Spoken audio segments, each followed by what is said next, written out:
in this little span of life of the daughter of the Prophet, she has attained and achieved great stations, whether this be in relation to her worldly aspect or whether this be in relation to her spiritual aspect.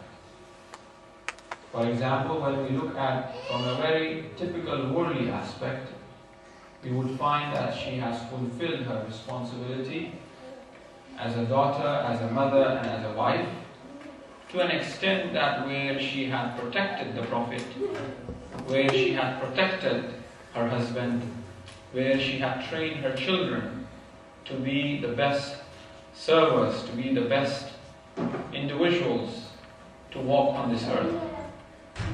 When we look at her ukhrawi, or the hereafter, or the spiritual aspect of her, still we find that she has reached to a point where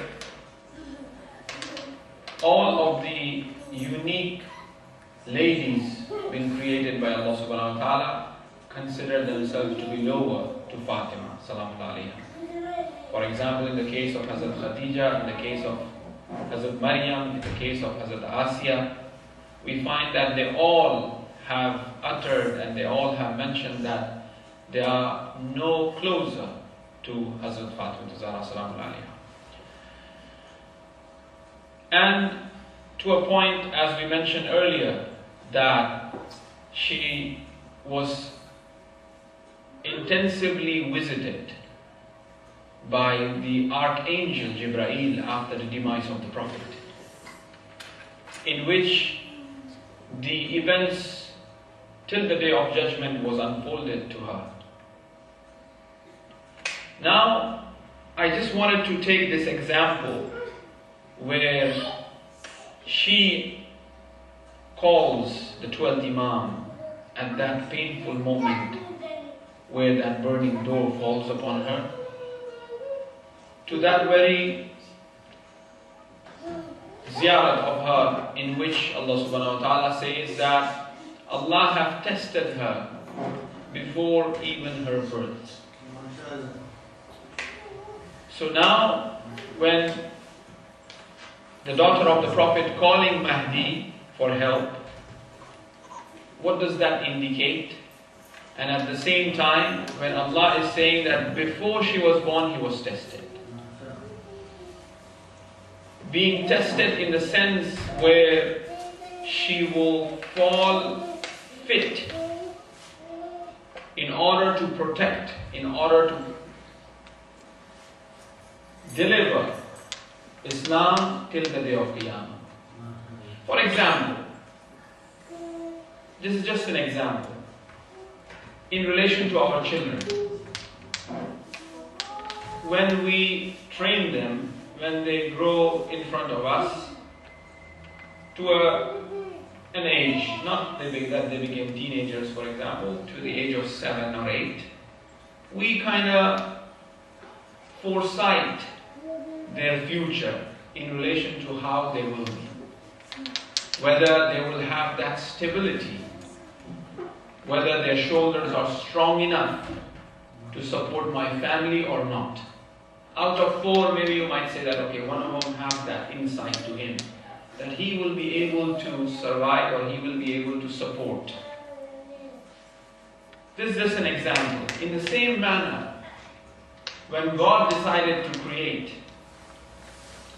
and when He looks at the complexity of the dunya and the lowliness of the dunya, at the same time He reflects upon those qualities, upon those divine perfection that is within Him, that He will create along with the dunya,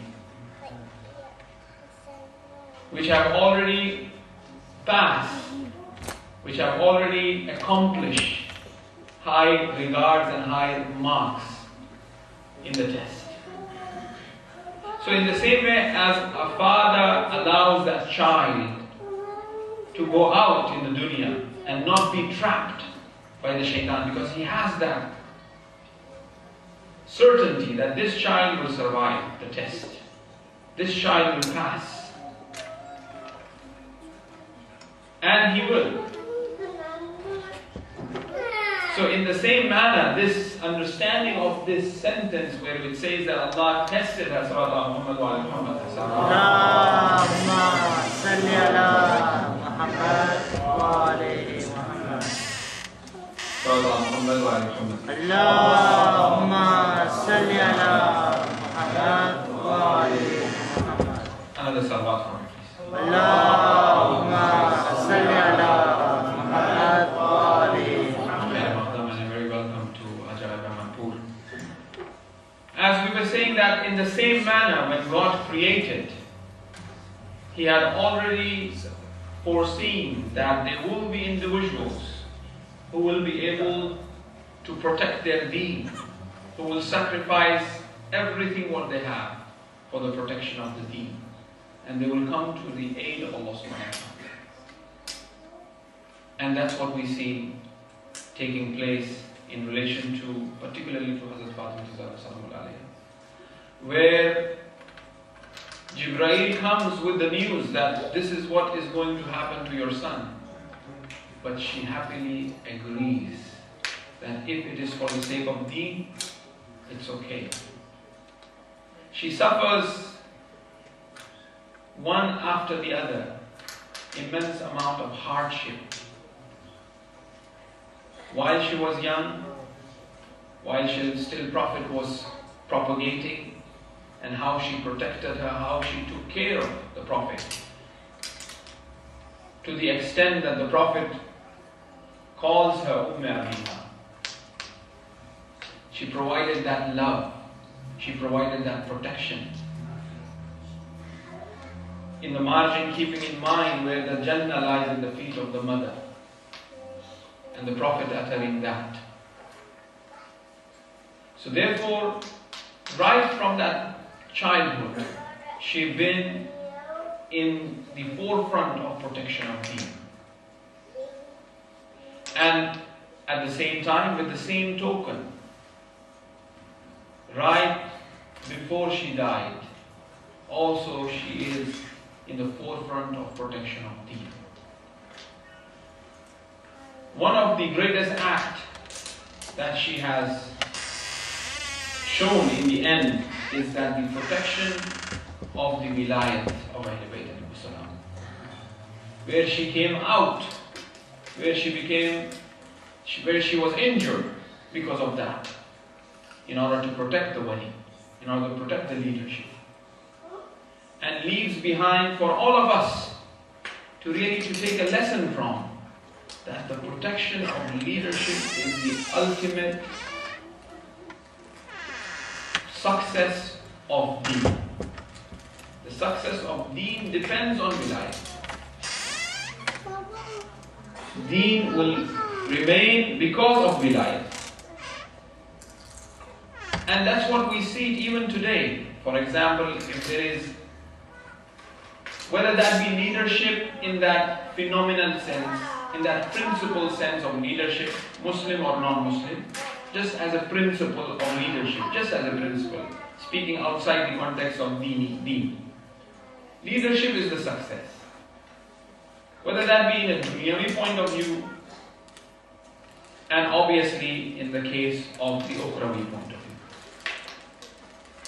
So leadership is the key of success of any community. And alhamdulillah, in relation to Shiism, the school of thought have continuously shown that, and the followers of Ahl Bayt have continuously shown that how important wilayat is. There is immense amount of propagation against the imams, against wilayat, but at the same time, this never makes the followers of wilayat as lazy. And they should never make the followers of wilayat as lazy or create any doubts in their hearts. So therefore, for us, a lesson to be learned from the Hazrat is that no matter what, for the sake of our deen, for the sake of the success we have to be behind the wilayat of Ahl Bayt.